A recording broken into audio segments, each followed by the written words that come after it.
अभी चलकर मिलेंगे तो चर्चा होगी, लेकिन आप लोगों को समझाने समझने में थोड़ा सा सरलता होगी। यदि किसी कार्य को आपको ये परखना है, देखना है कि ये कार्य अच्छा है कि बुरा है, तो कार्य में आप ज्यादा अंदर करना चाहिए। कार्य को बाहर से ऐसा देख लीजिए कि कार्य को करवा कौन रहा है। यदि करवाने वाला अच्छा है तो कार्य भी अच्छा होगा, और यदि करवाने वाला बुरा है तो कार्य भी बुरा ही होगा, ये सुनिश्चित है। जैसे यज्ञ रावण नहीं करवाता, शुभ यज्ञ रावण नहीं करवाता, तो यज्ञ करवाना राजा जनक का स्वभाव है, धर्म करना राजा जनक का स्वभाव है। तो राजा जनक में और इनमें बहुत अंतर है, चलकर मिलना चाहिए। वेदव्याही कंचन नगरी के सम्राट, लंका के भगवान, जय जय गुरुदेव भगवान शंकर की। बड़ी नगरी के पृथ्वी के ऊपर पंचमणों में श्रेष्ठ महाकालवान अपनी साधना के द्वारा नहीं, आराधना उपासना वंदना के द्वारा नहीं, अपनी भक्ति कला के द्वारा भगवान बुद्ध भगवान को प्रसन्न कर एक नहीं, दो नहीं, 10 नहीं, 100 भक्त पूजा प्राप्त करने वाले सात भूतधारी भक्तों में से जय महाकाली की कुशलता है। हाँ, कुशलता है। आप मेरे हैं तो कुशलता और बढ़ेगी, कमेगी। आपने घोषणा की, मैं आपकी बातों को जरा सा विचार करने लगा। आप जैसा व्यक्तित्व कोई मिथिला में ऐसी घोषणा नहीं करनी चाहिए। जानते हैं कि आपका स्वभाव है, आप उचित कर नहीं सकते, ये आपका स्वभाव है कि आप उचित कर नहीं सकते, लेकिन मिथिला में कम से कम आपको ऐसी घोषणा नहीं करनी चाहिए। जैसे आपने सर्वप्रथम कहा कि राजा जनक हत्या करवा रहे हैं, हत्या एक महात्मा की हत्याओं की, एक महात्मा उसे कहते हैं बलिवेद का, जहां पर किसी को मारा जाए वो है बलिवेद का। लेकिन राजा जनक ने भी स्थान कौन सा दिया है? बलिवेद का नहीं, विमल वेद का, रुचि सवारी विमल वेद का उत्तम स्थान है।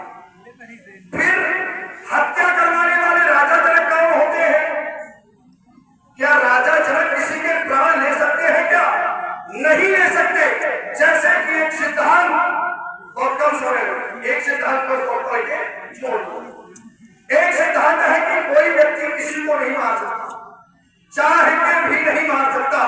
ये मनुष्य के हाथ में नहीं है श्रीमान जी। जैसे हानि लाभ जीवन मरण यश अपयश विधि हाथ, तो राजा जनक इनकी हत्या नहीं कर सकते, न करवा सकते हैं। हाँ, माध्यम जरूर बन सकते हैं।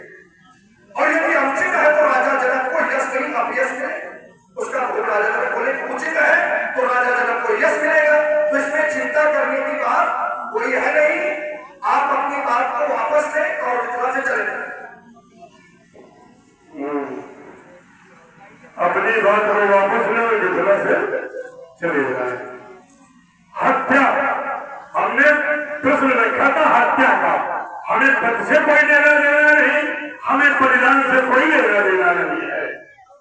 हत्या की परिभाषा क्या है? हत्या और मृत्यु में बहुत सूक्ष्म अंतर है। किसी की मृत्यु स्वयं हो जाए उसे मृत्यु कहा जाता है, और किसी आघात के द्वारा, यदि किसी के बल प्रयोग के द्वारा, किसी के आघात के द्वारा किसी की मृत्यु हो जाए तो इसे हत्या का नाम दिया जाता है। क्यों? यही तो है हत्या। हत्या किसे कहते हैं? जब कोई किसी को मारता है। यहां धर्म पर बल प्रयोग होगा, यहां भाग्य बलिदान की चर्चा नहीं किया कि बलिदान हो रहा है कि नहीं हो रहा, विमल वेद का कि बलिवेदी है, हम इसी का लेना देना है। इसलिए ये हो नहीं रहा, ये हो नहीं रहा। यहाँ बलिदान नहीं, यहाँ हत्या हो रही है, और संत की हत्या हो रही है, और ऐसे संत की हत्या हो रही है जिसने संसार पर हित किया है, जिसने जनहित के लिए अपनी अस्थियों का दान किया है। ऐसे जनहितकारी व्यक्ति की हत्या हो रही है। अब बोले सूच में जानने के लिए वो काम करवा कौन रहा है? चलिए, आपकी एक बात बहुत अच्छी लगी कि कोई किसी की हत्या करता नहीं, और जो होती है तो हाल लाभ जीवन मरण का सत्य विधान, ये बात आपकी बहुत अच्छी है। इसका हम समर्थन करते हैं। लेकिन कभी कभी लोग ऐसा प्रयास करते हैं, हो भले ही ना, प्रयास करते हैं, और राजा जनक ने ऐसा ही दुस्साहसिक प्रयास इसके